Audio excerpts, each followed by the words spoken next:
Alors avant de commencer l'émission, je vais vous présenter quand même, ce sera mieux. Donc Fyodor Rilov, avocat. Bonjour. Romain Altman, secrétaire général d'Infocom CGT. Bonjour. Aujourd'hui on est bien installé, on va prendre le temps de parler d'un certain nombre de choses. Et puis pour commencer, Romain, est-ce que tu pourrais nous expliquer pourquoi avoir choisi ce format d'émission ? En fait, ça fait partie des projets qu'a notre syndicat d'être à l'image de son temps, c'est-à-dire qu'on voit souvent le syndicalisme dans des actions, des mobilisations, des manifestations. On s'est dit que c'était bien aussi que le syndicalisme montre une autre image d'un débat posé sur des sujets d'actualité. Ça va être le cas aujourd'hui avec cette première émission.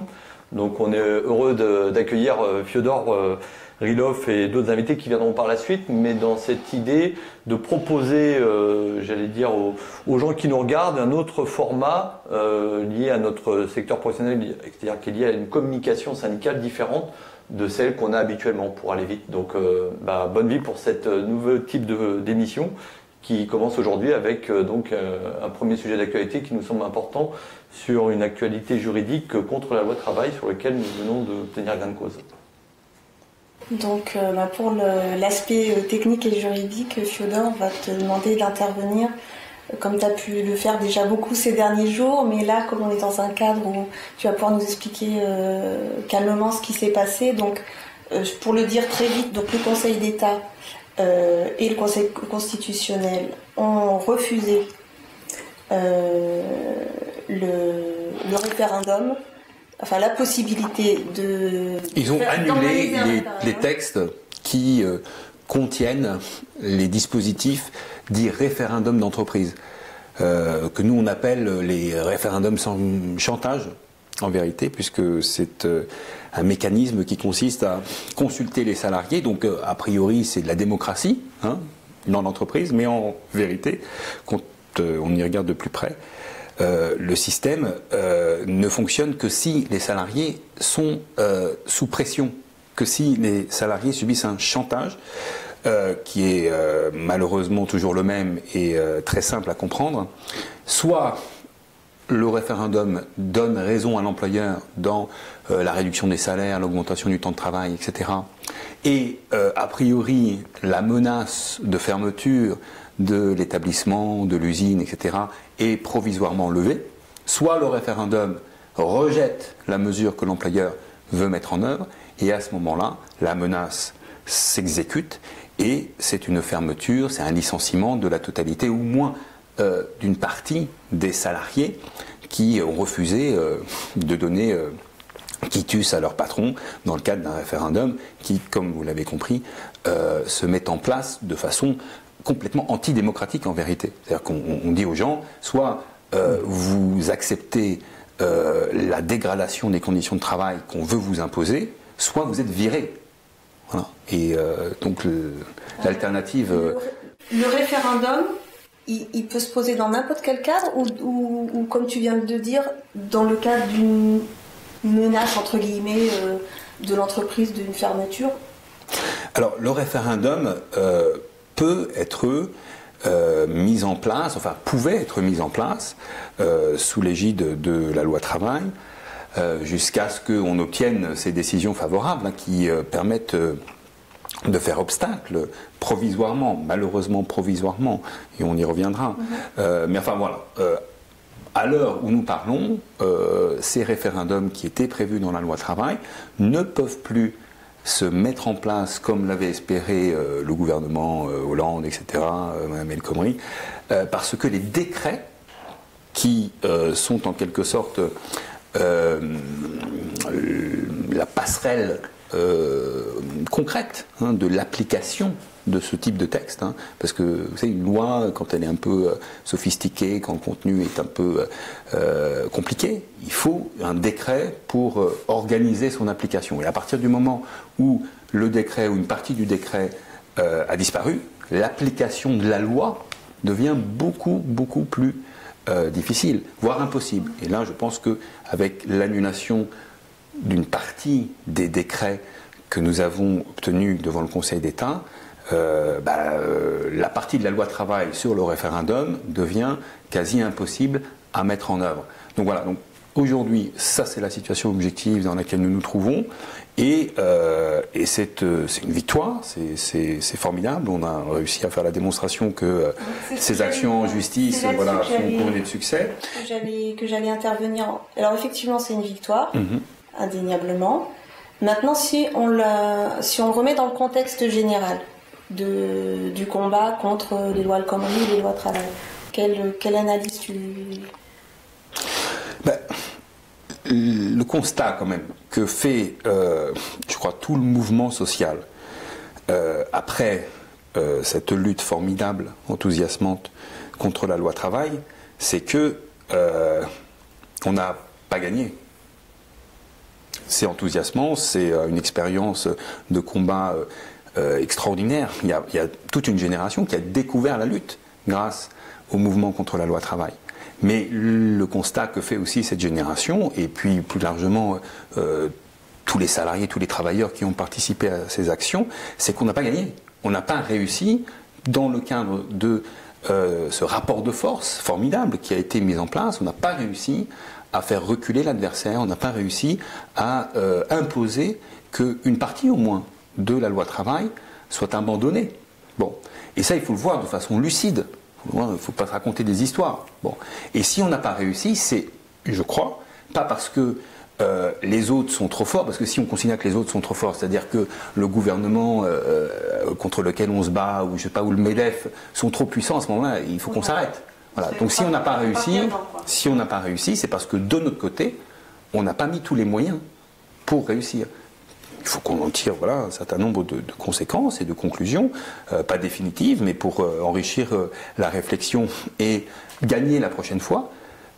Si le combat n'a pas permis d'obtenir les résultats qu'on souhaitait, c'est parce que notre stratégie, ce que nous avons fait, n'était pas à la hauteur. Et l'une des erreurs, c'est pas la seule, loin de là, c'est peut-être même pas l'erreur essentielle, mais l'une des erreurs importantes, c'est de ne pas avoir inscrit dans l'arsenal de la lutte, dans les instruments de la bataille, l'action judiciaire.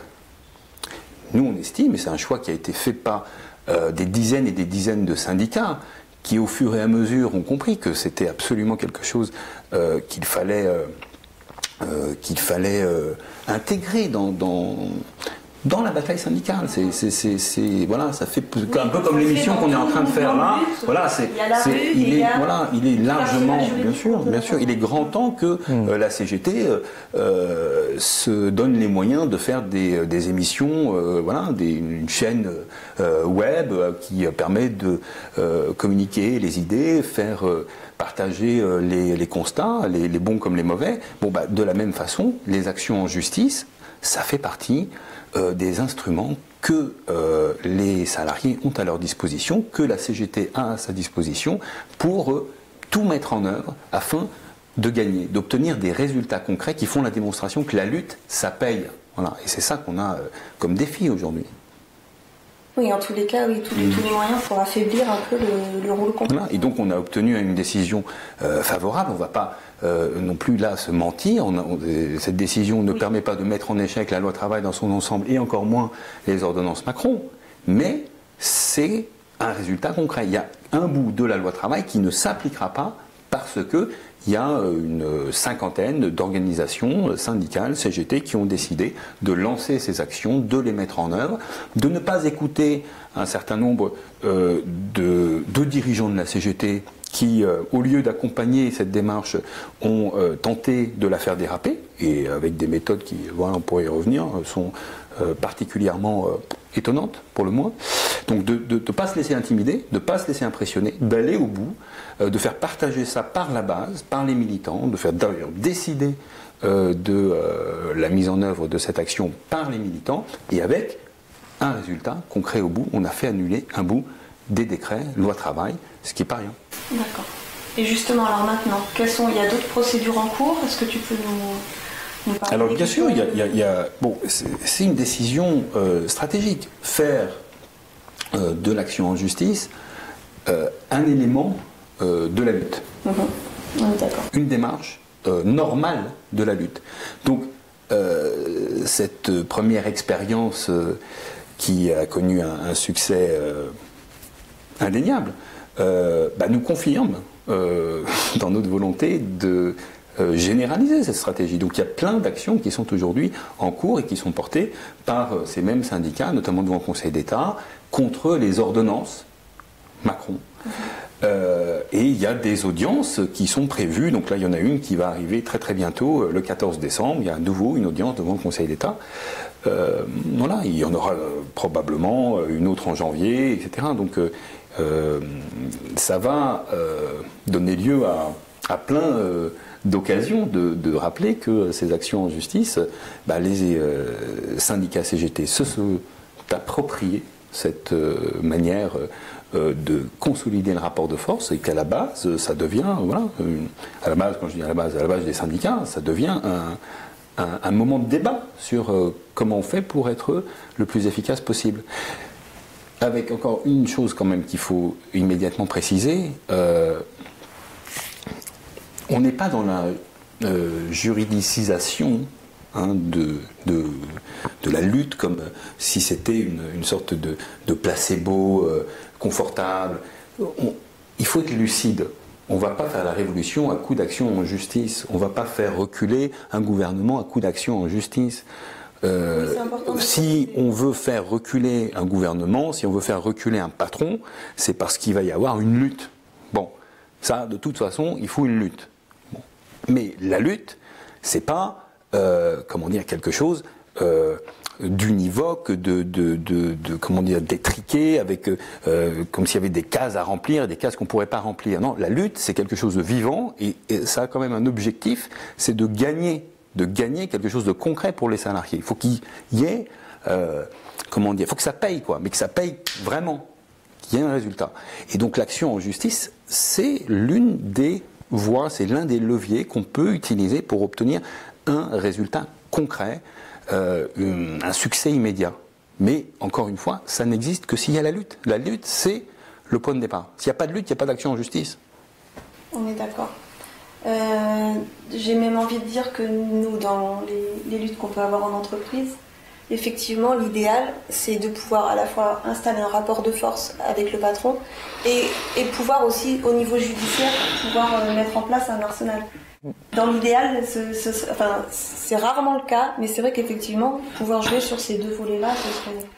Parce que ça renoue aussi avec une pratique que peut-être un certain nombre d'organisations syndicales ont perdu, d'articuler les deux. Et que nous, on est plutôt dans cette démarche-là de dire que l'un ne s'oppose pas à l'autre, mais l'un est complémentaire de l'autre.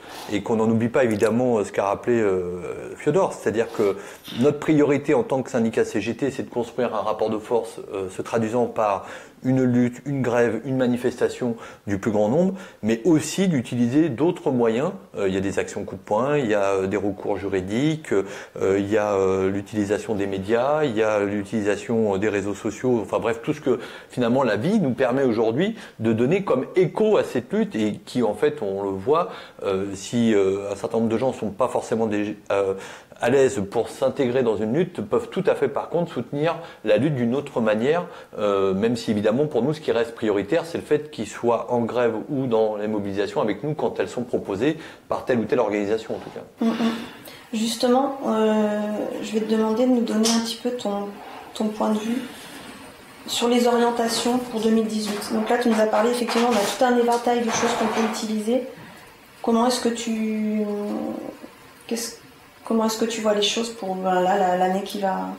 Nous, on part déjà d'un constat, c'est que on considère que la séquence qu'on a vécue depuis l'élection du président Macron a souffert pendant un premier temps d'absence de mobilisation.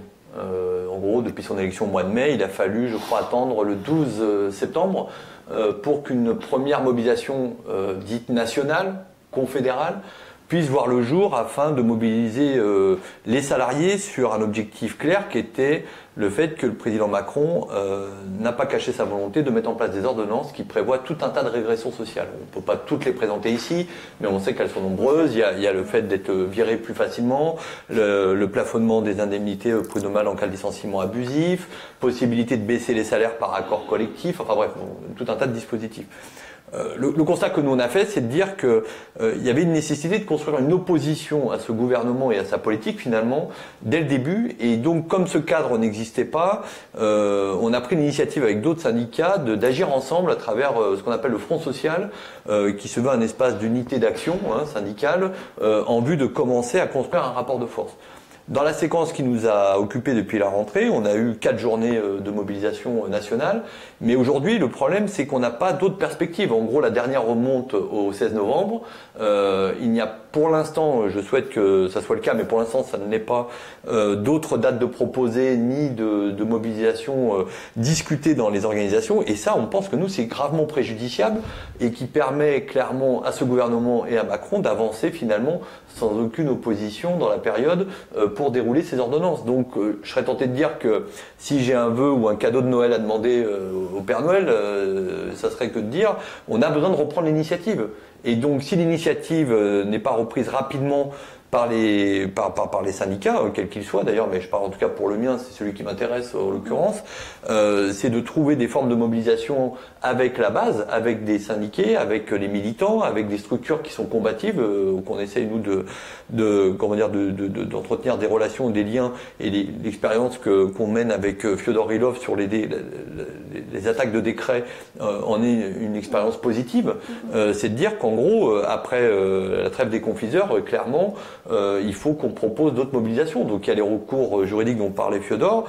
Nous, ce qu'on a en tout cas décidé sur le plan par exemple du Front social, c'est de reproposer une mobilisation le 20 janvier contre le MEDEF. Et donc, puisqu'on considère qu'aujourd'hui, celui qui se cache derrière toutes ces mesures politiques et ce que nous impose le gouvernement, c'est clairement des commandes passées par Pierre Gattaz. Et donc, nécessité de remobiliser les syndicalistes autour d'un rendez-vous important qui pourra faire le lien avec, par exemple, toutes les personnes victimes de licenciements ou, j'allais dire, qui subissent les ordonnances aujourd'hui en vue d'une nouvelle mobilisation. C'est à cette occasion d'ailleurs que on travaille avec plusieurs syndicats, dont la CGT Goodyear, mais Michael Waman nous en parlera tout à l'heure, pourrait justement illustrer le fait qu'on aille voir partout en France, dans les antennes départementales ou nationales du MEDEF, les résultats concrets de leur politique appliquée aux salariés que nous sommes. Et donc de mettre en avant il nous semble un symbole assez important qui pourrait être par exemple les Goodyear dans ce qu'ils ont pu vivre dans une fermeture programmée délibérément voulue sur le plan politique d'une usine qui a quand même mis à la porte plus de 1200 salariés et travailleurs avec les conséquences dramatiques que ça engendre, parce que Michael nous en parlera peut-être tout à l'heure, mais il y a quand même des situations, des vies de famille, il y a quand même des situations personnelles graves qui subissent du coup de par la perte de l'emploi tout un tas de précarisation et en même temps de descente aux enfers quand même sur la vie, parce qu'on ne trouve pas de boulot, parce qu'on arrive en fin de droit, donc on va tomber au RSA, etc. Alors qu'on a un groupe qui se porte très bien, mais qui met en scène sa propre, en tous les cas sur un territoire localement. Exactement. Je parle de mise en scène parce que finalement c'est comme ça. Vous avez démontré qu'effectivement il n'y a pas de raison économique. On arrive assez bien à le démontrer. Et du coup, c'est d'autant plus difficile aujourd'hui avec les ordonnances et avec les lois à travail, c'est que maintenant, c'est le champ libre. C'est pour ça quand tu dis ce sont, en gros, le premier bénéficiaire des mesures qui sont prises, c'est pas l'emploi, c'est pas les salariés, c'est comme tu le dis, en gros, c'est le MEDEF. Comment ça peut se passer? Qu'est-ce qu'on peut dire maintenant pour toutes les personnes qui n'ont pas de section syndicale dans leur entreprise? Nous, ce qu'on leur dit tout simplement, c'est de dire il y a une nécessité à ce que vous soyez impliqués ou que vous rejoigniez la CGT pour construire ensemble ce rapport de force. Aujourd'hui, ça paraît évident de dire ça parce qu'on voit bien dans un des problématiques que notamment pose Fyodor, c'est qu'il nous a manqué le rapport de force. Et s'il nous a manqué le rapport de force, le syndicat dont je suis responsable l'analyse de deux manières. La première, c'est certes des mobilisations qui n'ont pas été suffisamment fortes pour faire reculer le gouvernement. Et la deuxième, elle tient quand même, et ça on a besoin d'avoir le débat, et c'est l'objet aussi de ce type d'émission, sur la stratégie qui a été proposée par les syndicats et notre organisation en particulier dans l'animation de ce rapport de force. Donc la question pour des gens qui sont isolés, s'ils considèrent que rester dans son coin, de subir les différents dispositifs prévus dans les ordonnances, va les aider à mieux être au travail, à mieux s'en sortir face aux velléités patronales, on pense que nous, c'est une erreur. On pense que les travailleurs ont une nécessité à s'organiser parce que ça s'improvise pas, il faut connaître les lois, il faut un appui logistique, il faut un accompagnement, il faut mieux connaître ses droits et ça, qui peut mieux le faire qu'un syndicat CGT? En l'occurrence, moi je ne connais pas, pour l'instant en tout cas, d'outils plus efficaces que celui-là. Mais pour autant, on a aussi besoin avec nos adhérents, c'est ce que nous on a fait et nos mandants, de discuter de la stratégie dans le cadre de construction de mobilisation parce qu'aujourd'hui, par exemple, ce qu'on a pu constater et ce qui est dommageable, c'est qu'on a eu une séquence pendant 3 mois où finalement on a des mouvements entre guillemets dits sociaux qui s'étendent sur plusieurs semaines, qui créent de la désillusion et aussi des fois du ressentiment parce qu'il n'y a pas forcément une stratégie claire qui est proposée et parce qu'on a des phénomènes qu'on reproduit comme déjà dans le passé, de grève saute-mouton, c'est-à-dire qu'on lance une grève et puis après on attend quelques semaines que ça se passe. On réannonce finalement 1 mois après qu'il y aura une autre mobilisation et donc ça peut pas aller dans la construction d'un rapport de force. Aujourd'hui, quand on voit la course de vitesse que mène le gouvernement, si nous on en est aussi à réagir et à construire le rapport de force comme on le faisait il y a plusieurs dizaines d'années, on n'y arrivera pas parce que le gouvernement ira toujours plus vite que nous et donc c'est pour ça qu'on a besoin d'un vrai plan de bataille, d'une vraie stratégie qui soit claire de ce point de vue-là. Je pense que ça fait partie des problématiques qui nous sont posées et ça se construit avec les salariés dans les entreprises. Pas simplement dans un bureau à quelque niveau que ce soit, dans des structures nationales ou des intersyndicales qui n'associent pas assez clairement la base, tout simplement, des gens qui animent et qui construisent ce rapport de force. Donc la question reste, non seulement la question d'une prochaine date reste posée, mais la question aussi de comment et ne pas recommencer à faire des grèves saute-mouton va se poser aussi. Oui, grève saute-mouton, et il y a un autre aspect, c'est justement quand on dit convergence des luttes. C'est-à-dire que tout le monde a ce mot à la bouche de dire il faut que des gens qui contestent une politique arrivent à s'unir. Aujourd'hui, la problématique qu'a le syndicalisme quand même, c'est de faire des moments, des temps forts de mobilisation, mais qui ne concernent que le salariat. La question, c'est comment le syndicalisme arrive à construire des moments de lutte et des temps forts, avec y compris d'autres formes de lutte. On entend par exemple des jeunes de quartier, il y a par exemple des mouvements sur la dimension écologique, il y a tout un tas de sujets qui aujourd'hui sont absents j'allais dire, de cette convergence nécessaire et qui viennent en complément de cette difficulté que l'on a à avoir une grève par-ci, une grève par-là. On l'a vécu l'année dernière, je crois, avec la loi travail, où on a fait, je crois, 14 au total journées de grève et manifestations, dont le résultat, et c'est ce que dit Fiodor, le résultat concret, il est quoi? Il est qu'on n'a pas gagné, tout simplement. La combativité est là, mais il n'y a pas de résultat concret qui permette de dire, voilà, on a pu mettre en échec. Et donc, en fait, ce qui revient à dire, c'est quoi l'enjeu et la crédibilité du syndicalisme, et particulièrement de la CGT, quand elle n'est pas capable d'avoir cette stratégie claire. Aujourd'hui, finalement, si on prend l'exemple de ce qu'on vient d'obtenir grâce à l'action qu'a menée Fiodor et qu'on a soutenu et à qui on a demandé de mener ce combat, concrètement, c'est la seule avancée, certes temporaire, parce que le décret sera certainement réécrit, mais en tout état de cause, c'est la seule avancée concrète qu'on a pu obtenir. Et, il est déjà réécrit. Il est réécrit dans les ordonnances Macron. Oui, ils vont simplement le reposer dans le cadre de ces autres procédures. Mais voilà, donc c'est finalement ce qui illustre cette démarche, et je crois que c'est ça qui est intéressant, c'est à travers cette action qu'on a menée au Conseil d'État, c'est un état d'esprit finalement. C'est une combativité d'un type de syndicalisme avec lequel on a besoin de renouer. Et c'est pour ça d'ailleurs qu'on le dit aussi dans cette émission. Tous les syndicats CGT intéressés par cette démarche, évidemment qu'on les appelle aussi à rejoindre la démarche engagée parce qu'elle ne se limite pas qu'à la 50aine de syndicats qui sont aujourd'hui dans cette action. Elles peuvent s'élargir à tout un tas de structures ou organisations CGT qui le souhaitent. Et nous, on pense qu'on a besoin de redéfinir une CGT combative et qui, en tout cas, apporte des perspectives et qui soit dans une stratégie claire et qui permette en tout cas de construire un rapport de force beaucoup plus conséquent que quand il est flou, alambiqué, qui ne se donne pas les moyens. Exactement, voilà. Et d'ailleurs, je me permets de dire que, pour finir sur ce point-là, on est tout à fait conforme d'ailleurs à la ligne qu'avait donnée la direction nationale de la CGT à l'époque, puisque c'est elle-même qui avait dit que tout devait être fait pour empêcher l'application de la loi travail. Sauf que, bizarrement, l'action qu'on a menée sur le Conseil d'État n'a pas été menée par la Confédération CGT, elle a été menée par 50 syndicats, alors que ça aurait dû dans l'idéal, être aussi de son ressort, de se joindre à notre démarche, ce qu'elle n'a pas fait, et c'est bien dommageable, bon, on en prend acte, mais qui montre en tout cas qu'il y a une nécessité de reconstruire justement cette CGT dont on a besoin et qui permette d'avoir une autre perspective que celle qui nous est proposée. Je crois que c'est important de le dire, en plus du fait qu'évidemment, la construction du rapport de force, elle est évidemment nécessaire avec un très large rassemblement et qui va pour nous en tout cas bien au-delà de la CGT si on veut vraiment faire plier ce gouvernement sur ses velléités et ses projets politiques qui nous sont défavorables aujourd'hui. De toute façon, je crois qu'en tant que syndicaliste, notre combat il va bien au-delà du monde du travail.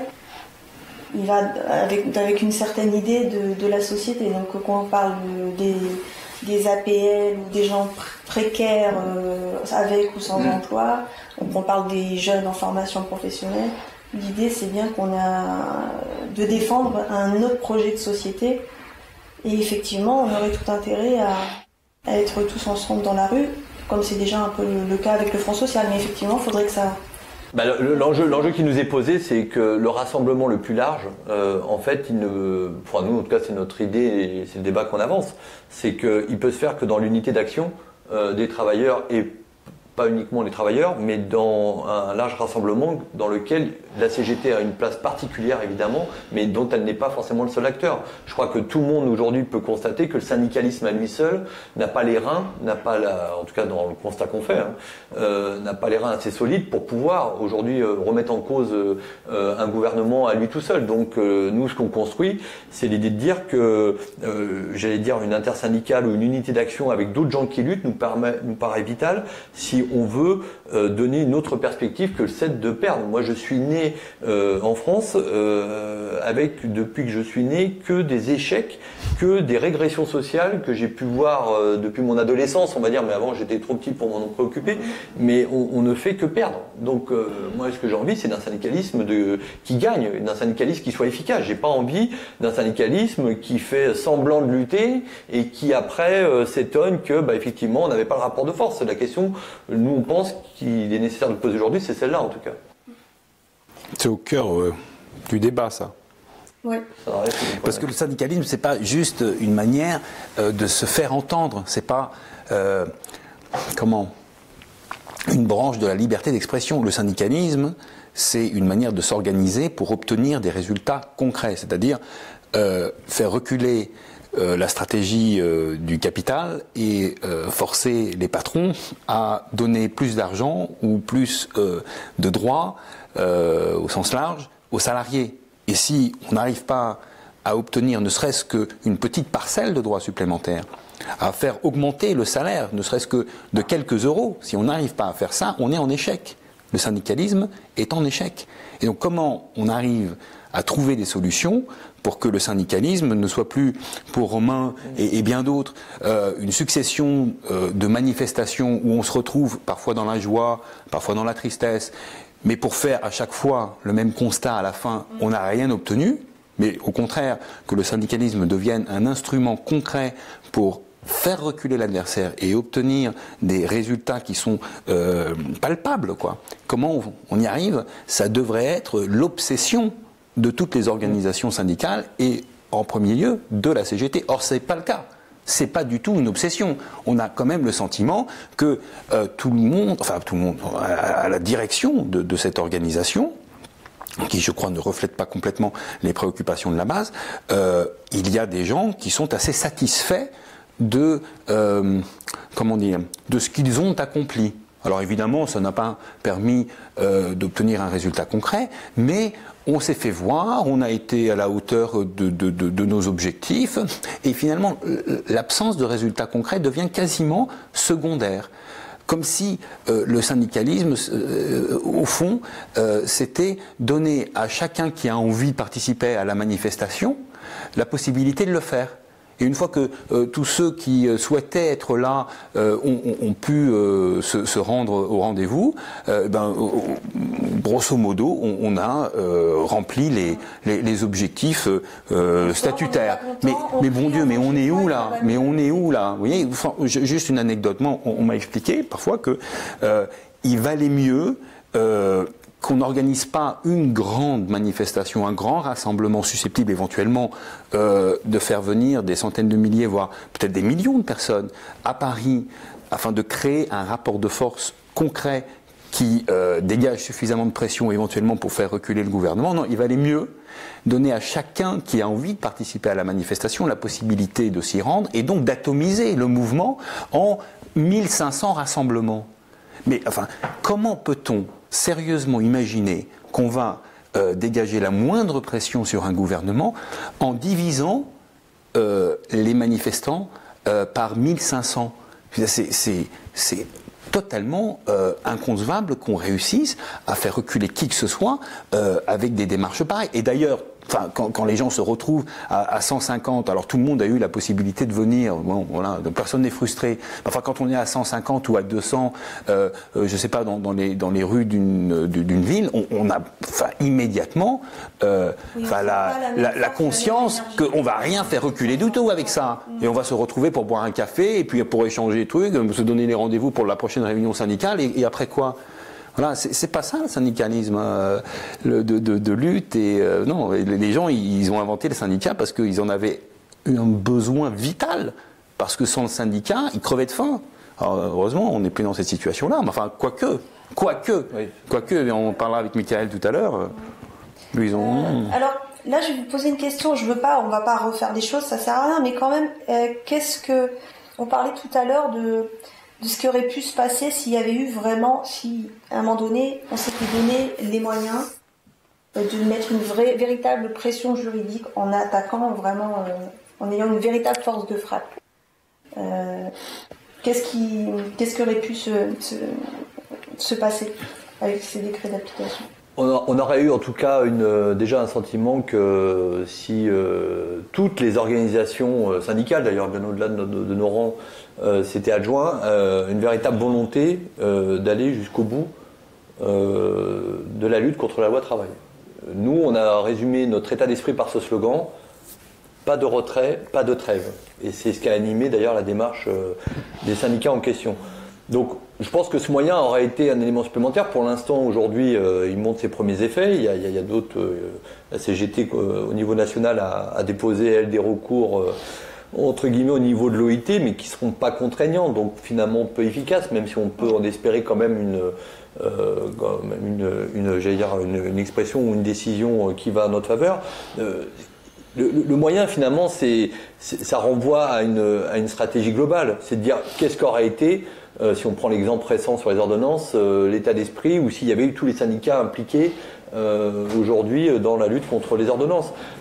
L'expérience que je serais tenté de dire, c'est de dire si nous, à 50 syndicats CGT, on est capable de faire annuler un ou des décrets du gouvernement sur l'application de la loi travail, je me dis que si tous les syndicats, voire toutes les centrales au niveau confédéral avaient cette même volonté, cette même pugnacité à aller jusqu'au bout dans la démarche, il est vraisemblablement que le rapport de force, pourtant on n'a quand même que des petits moyens, quand même, malgré tout, aura été différent aujourd'hui. Donc nous, en tant que syndicalistes, c'est ces éléments plus d'autres qui auraient mis une autre perspective. La seule perspective qu'on a eue malheureusement, c'est de dire le 15 septembre 2016 au soir, soi-disant c'était pas un barreau d'honneur, et j'allais dire l'intersyndicale de l'époque a décidé de mettre fin aux manifestations d'un seul coup, et donc de laisser le champ libre d'ailleurs aux politiques qui, dans le cadre de l'élection présidentielle, le syndicalisme a été complètement absent du paysage donc des préoccupations sociales apportées dans le cadre de la campagne présidentielle. Donc nous, on s'inscrit dans une autre démarche qui est de dire non, il faut réinvestir ce terrain. De pas mal de membres de la base qui nous vient d'ailleurs de la base. De la CGT ailleurs. Exactement, c'est pas ni Fiodor, je crois, dans son coin, ou Romain Altman, ou quelques secrétaires de syndicats tout seuls qui mènent cette bataille-là. C'est parce que ça nous est demandé par la base. C'est elle, avec les mandants, qui est de dire mais il faut pas lâcher, il faut trouver des formes de mobilisation, il faut continuer à proposer d'autres perspectives que le néant, j'allais dire, et c'est ce qu'on a nous tenté de faire. On a fait une caisse de grève pour ça, on a aidé concrètement des luttes à tenir, particulièrement dans la SNCF quand il s'agissait de combattre la loi travail.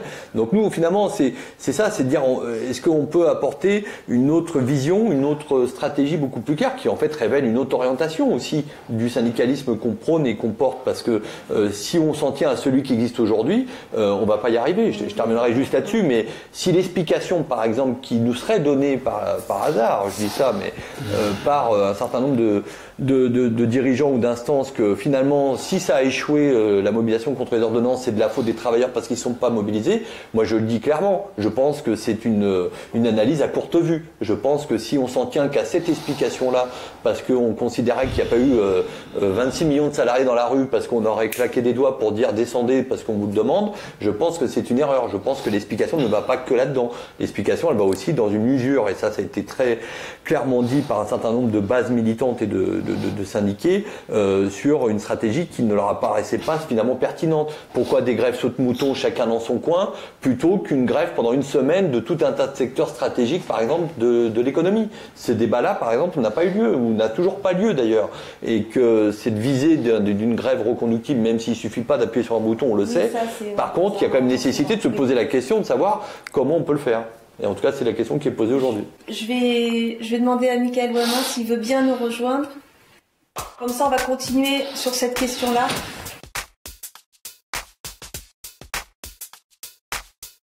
Bonjour Michael Wallman. Bonjour. Viens de nous rejoindre.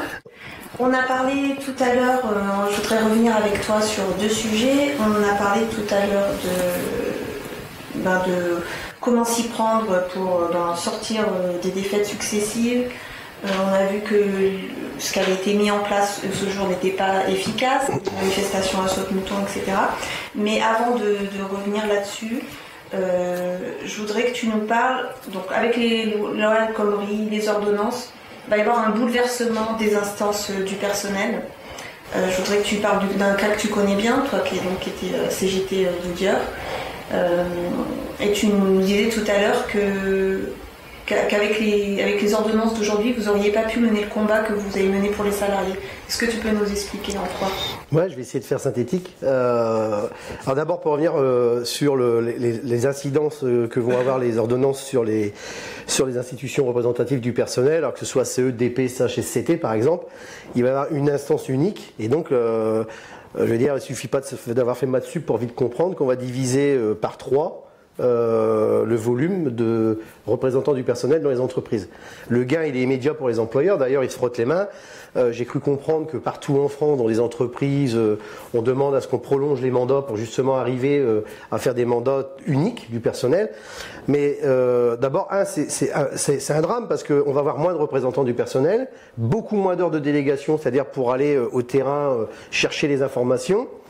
On supprime le CHSCT qui pour moi était l'instance la plus importante dans les entreprises au-delà des conditions d'hygiène, c'est-à-dire que le CHSCT peut par exemple, et c'était le cas chez Goodyear, à travers tout un tas d'expertises permettre à la fois de gagner énormément de temps sur des projets qui visent à fermer ou restructurer une entreprise, parce que c'est sur des projets de restructuration, mais quand on est dans des projets de restructuration, fermeture, délocalisation, ça a un impact direct sur les conditions à la fois de travail mais aussi de santé mentale au travail, et sur les RPS, ce qu'on appelle les risques psychosociaux, et supprimer le CHSCT, c'est effectivement enlever un levier qui était pour moi à la fois nécessaire mais vital pour la survie, non pas de l'entreprise mais des gens qui la composent. Ça c'est le premier point. Le deuxième point, c'est sur les expertises, les délais d'expertise.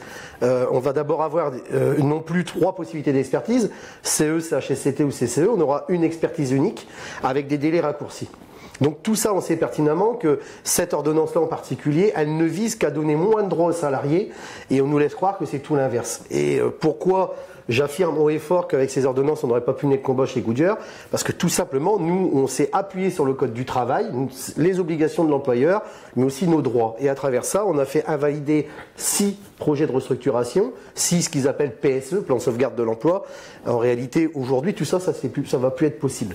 Par contre, ce qui est possible, c'est la lutte. Ça reste pleinement d'actualité et je serais tenté de dire que ça va être l'arme la plus efficace qui va nous rester dans les entreprises. Mais là aussi encore, moins de représentants du personnel, moins de capacité d'information, ça donnera moins de capacité de mobilisation.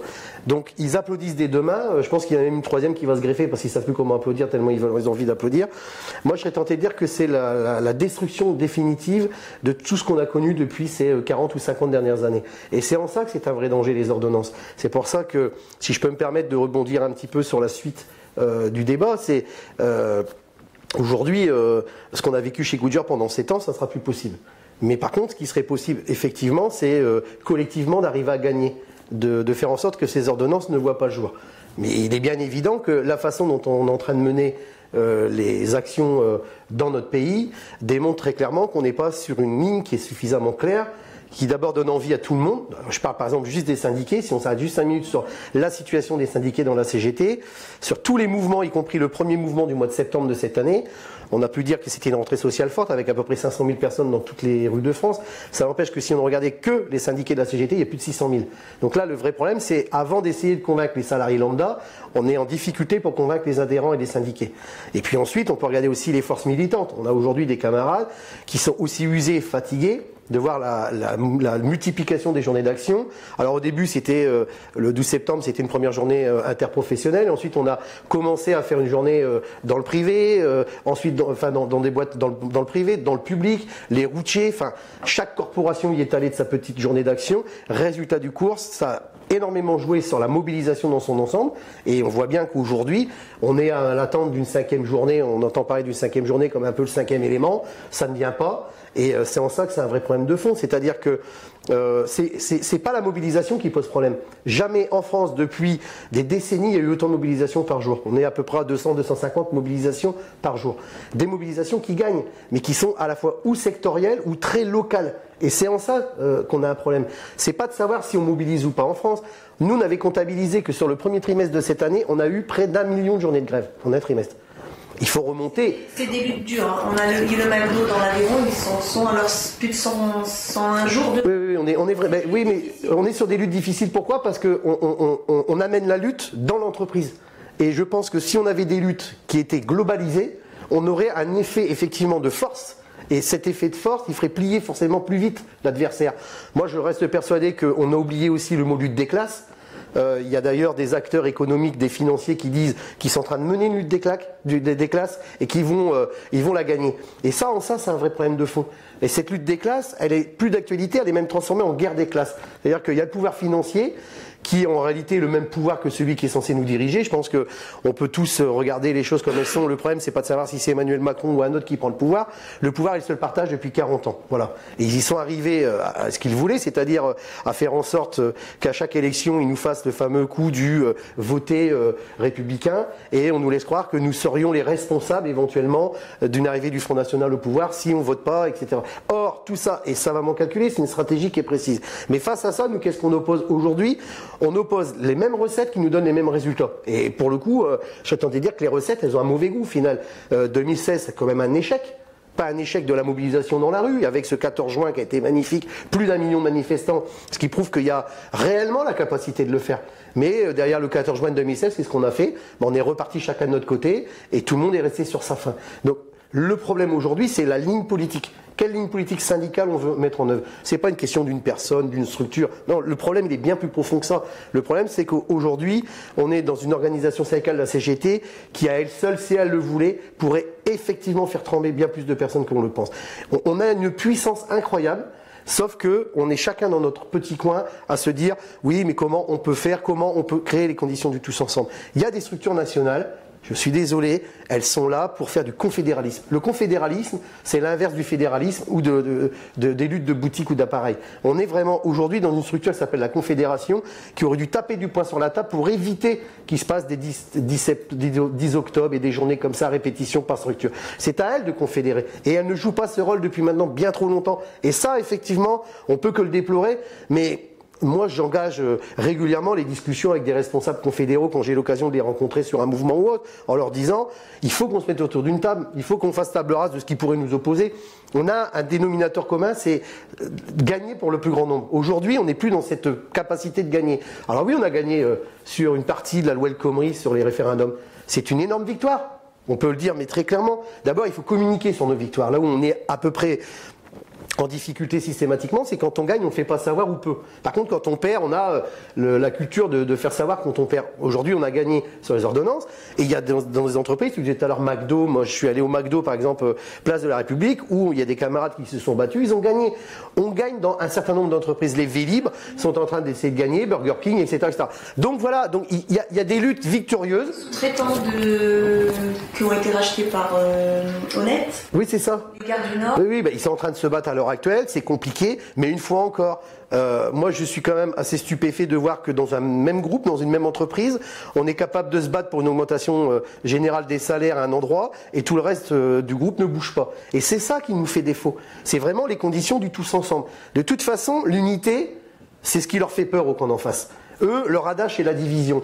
Ils mettent des moyens colossaux pour nous diviser. D'abord, une société de l'individualisation, chacun dans son coin, une société de la consommation à outrance, et tout ça fait qu'ils ont mis 40 ans à vouloir le faire, mais on sent bien qu'il y a une difficulté à mobiliser, et cette difficulté à mobiliser, elle vient en plus se confronter à une autre problématique, qui est de dire, ceux qui se mobilisent encore doutent du fait qu'on ne veuille plus les entendre sur l'obligation de faire des actions de l'unité et du tous ensemble. C'est le tous ensemble qui nous fera gagner. On n'a pas 36 solutions. Donc nous aujourd'hui on lance l'idée du 20 janvier en disant on va faire un 20 janvier bien pétant et bien bougeant, ce qu'on appellerait peut-être pourquoi pas le vin chaud du mois de janvier pour un peu réchauffer l'atmosphère. Mais effectivement on se dit qu'on se doit de proposer des alternatives à ce qui se passe à l'heure actuelle, à savoir l'attente d'une nouvelle date. Mais au-delà d'une attente d'une nouvelle date, c'est une feuille de route qu'il nous faut. C'est-à-dire, on peut proposer des dates comme ça tant qu'on veut. Il nous faut une feuille de route claire. Quel est l'objectif qu'on veut et comment on y arrive? Aujourd'hui, on n'a ni l'objectif ni la manière. Et il faut à la fois écrire les deux et revenir aux valeurs fondamentales du syndicalisme tel qu'on l'a connu, c'est-à-dire se dire clairement que les gens qu'on a en face de nous, ce sont nos ennemis de classe. Moi, je le dis clairement. Si on me pose la question, est-ce que la finance est l'ennemi des gens que vous représentez? Oui, c'est un ennemi. Et oui, cet ennemi veut nous détruire, veut notre mort et veut vraiment aller au bout du processus. Et on le voit bien, Emmanuel Macron, le PDG de la France, moi j'appelle ça un PDG, pourquoi? Parce qu'il dirige, il dirige notre pays comme on dirige une boutique. Il a mis une DRH à ministère du Travail, etc., etc. Et on voit bien comment c'est géré. Enfin, c'est géré comme une multinationale avec des actionnaires, etc., etc. Et puis ensuite, lui considère le dialogue social, c'est je parle, t'écoutes. Et il réunit en session extraordinaire les organisations syndicales. Et qu'est-ce qu'il fait? Il réunit uniquement les secrétaires. Alors, façon très habile, mais nous, je pense qu'on est maladroit de tomber dans ce piège. Pourquoi? Parce que il dit des choses quand il est avec eux, et quand ils veulent prendre la parole, il dit « Ah non, j'ai jamais dit ça ». Et ça, c'est un vrai danger. C'est-à-dire que là aussi, il faut qu'on fasse attention à tous les pièges qui nous sont tendus. Donc, ce petit monsieur... C'est pas la négociation en entreprise. Non, ouais, mais la négociation en entreprise, généralement, on fait attention de ne pas y aller tout seul, justement. Parce que ça aussi, on nous l'apprend quand on est syndicaliste, de ne jamais aller dans le bureau d'un DRH ou d'un directeur seul, et on tombe dans le piège. Ah oui, ça, le double discours, ça, on y est habitué. Par contre, effectivement... Par rapport à ce double discours, par rapport à tous ces pièges qui nous sont tendus, alors il est tout sauf con, il a peut-être 40 balais, mais il a quand même fait un certain nombre d'années d'études, et puis surtout il a travaillé dans des grandes entreprises, il sait comment on fait, et comment on fait surtout pour piéger les autres. Et c'est exactement ce qu'il est en train de faire. Et nous, on ne doit surtout pas tomber dans ce piège-là, et surtout on doit apporter des garanties que, de toute façon, on n'ira pas dans les réunions de négociation. Une erreur qui a été faite aussi, et on l'a entendu énormément chez les militants, c'est qu'on n'avait même pas encore eu le temps de regarder le menu de l'entrée qu'on venait de se prendre, c'est-à-dire les ordonnances, qu'on est allé rediscuter avec lui de la suite du menu. C'est-à-dire que, très habilement, il s'est dit, je vais les convoquer, s'ils viennent, et ben moi je pourrais dire. Et qu'est-ce qu'il a fait dire par ses ministres? C'est, j'ai réuni les syndicats aujourd'hui, donc on vient d'acter le fait que les ordonnances étaient réglées. Et c'est un message mais extrêmement négatif qu'on a envoyé aux militants. Et tout le monde s'est dit, mais quelle connerie de retourner voir Macron alors qu'on savait pertinemment qu'on n'avait rien à gagner. Et puis surtout, on était en pleine bataille sur les ordonnances, on était en pleine lutte et dans la rue. Donc tout ça effectivement, c'est des éléments qu'il faut prendre en compte. Mais moi, je reste persuadé que si on ne revient pas aux fondamentaux de ce que c'est la CGT, quel est notre rôle et pour qui aujourd'hui on doit créer les conditions nécessaires de la victoire, on n'y arrivera pas. Mais je suis quelqu'un d'optimiste, mais aujourd'hui le pessimisme l'emporte chez nos camarades. Et ça, c'est plus possible. On le voit sur les réseaux sociaux, on le voit dans les manifestations. C'est pas la gaieté qui l'emporte dans les mouvements. Et ça, c'est un vrai problème de fond. Parce qu'on n'a pas la perspective, on n'a pas la feuille de route et on ne sait pas trop où on va. Par contre, ceux en face, ils sont clairs, unis comme les cinq doigts de la main, feuille de route claire, et ils savent pertinemment jusqu'où ils vont aller. Donc la réaction, elle va venir, c'est une obligation. Mais n'attendons pas que ça parte dans tous les sens pour essayer de se raccrocher à quelque chose. On a une obligation, celle d'expliquer, d'informer, mais surtout celle d'avoir des idées qui soient précises et qu'on dise aux gens, voilà, on vous a entendu, on a compris, on sait pertinemment que ce qu'on a fait depuis un certain nombre d'années, ça ne nous mène pas vers une victoire collective. On a besoin d'une victoire collective. Alors, la victoire sur le décret El Khomri, sur les référendums d'entreprise, c'est une victoire collective, mais c'est une victoire collective qui doit en amener d'autres. C'est-à-dire que on doit joindre les actions juridiques sur les ordonnances et autres, et on est en train de travailler là-dessus pour aller encore plus loin, mais tout ça, ça doit être conjointement lié à des actions dans la rue. On ne peut pas dissocier l'une de l'autre. Et cette action dans la rue, aujourd'hui, même si on y avait cru au mois de septembre en se disant « cette fois-ci, il se passe vraiment quelque chose », on sait pertinemment que ça ne fonctionnera pas de la même façon qui nous a amené à un échec en 2016. Donc, on a besoin de continuer de se mobiliser, mais maintenant, il faut entendre la base qui, aujourd'hui, réclame des actions beaucoup plus fortes, beaucoup plus, je serais tenté de dire, d'une capacité du tous ensemble. Et comme le disait Romain tout à l'heure, il a tout à fait raison, et sortir un petit peu aussi de ce qu'on fait d'habitude, c'est-à-dire il y a 6 millions de chômeurs dans notre pays qui sont peut-être pas tous syndiqués ou adhérents à un syndicat, il y a une jeunesse qui est complètement... Il y a peu de syndicats qui... Il y a la CGT.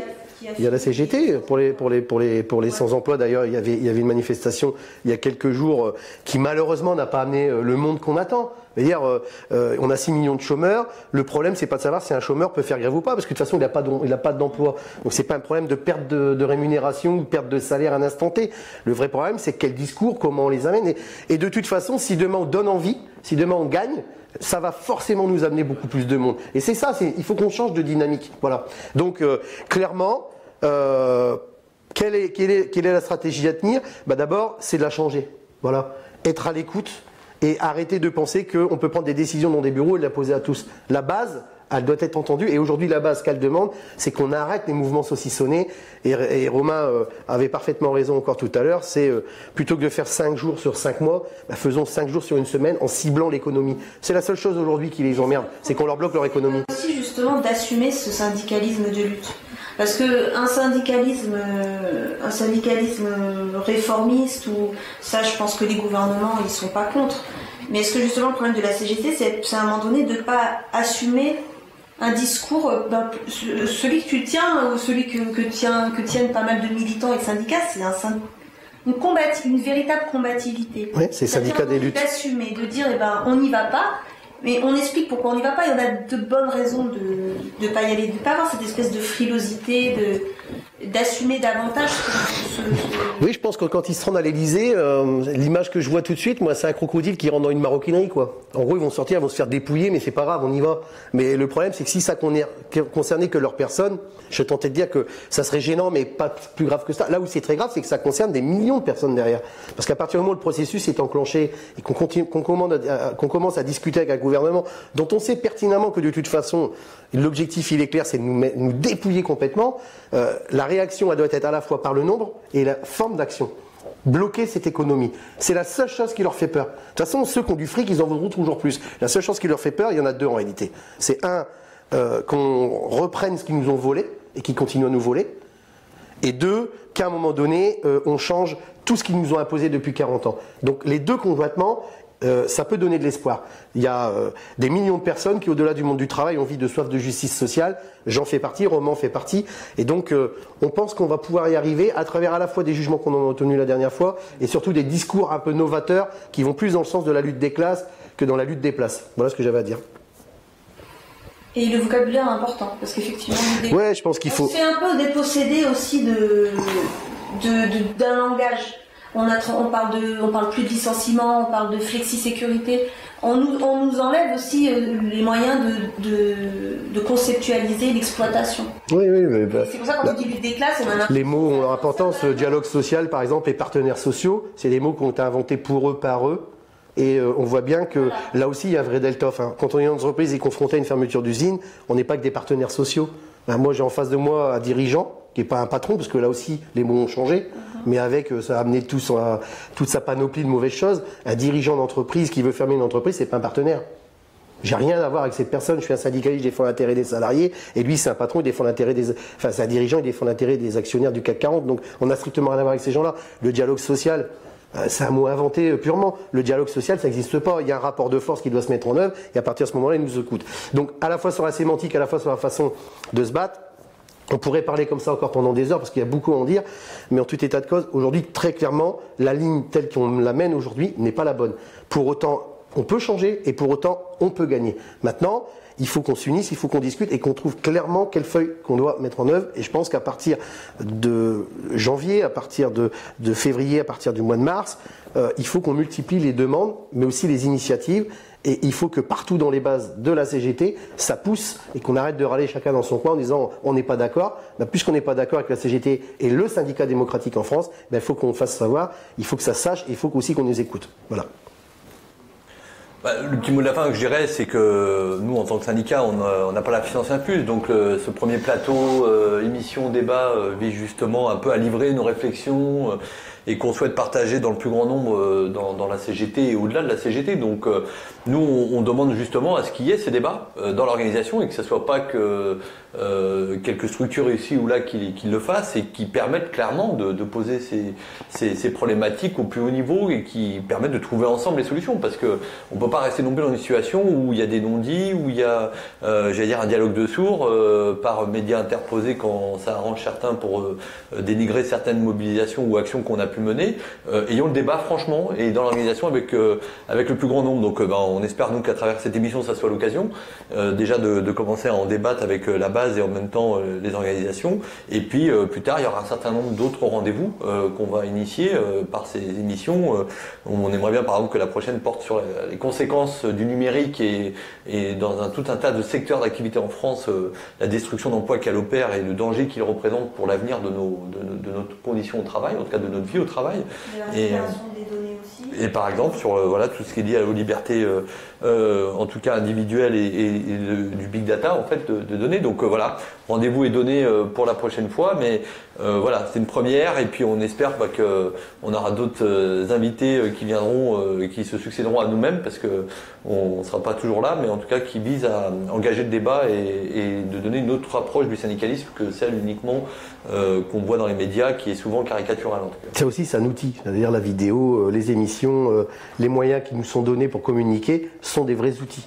Et il faut vraiment qu'on en use et qu'on en abuse, parce que on le fait pas assez souvent et c'est très très important. Et moi je félicite tous les camarades qui sont à cette initiative, c'est-à-dire qu'on a besoin d'avoir des moyens de communication alternatifs, parce qu'on voit bien que les moyens de communication actuels, qui sont les chaînes du pouvoir financier, on voit bien, je crois qu'il y a 9 chaînes sur 10 qui sont détenues par des milliardaires, donc ceux qui nous mettent la misère et qu'on doit combattre, on a besoin de moyens alternatifs. Donc ça c'est vraiment une très très bonne idée et il faut vraiment qu'on le fasse savoir au plus grand nombre pour que ça se développe, très clairement. On va s'arrêter là pour aujourd'hui. Merci Michael. Merci à toi. Merci Romain. Merci Marianne. Merci aux internautes de nous avoir suivis. On les invite à partager de manière constructive et à alimenter le débat sur la question. Et j'espère qu'on se retrouvera bientôt avec un vrai plan de bataille. C'est toi. À bientôt. Salut.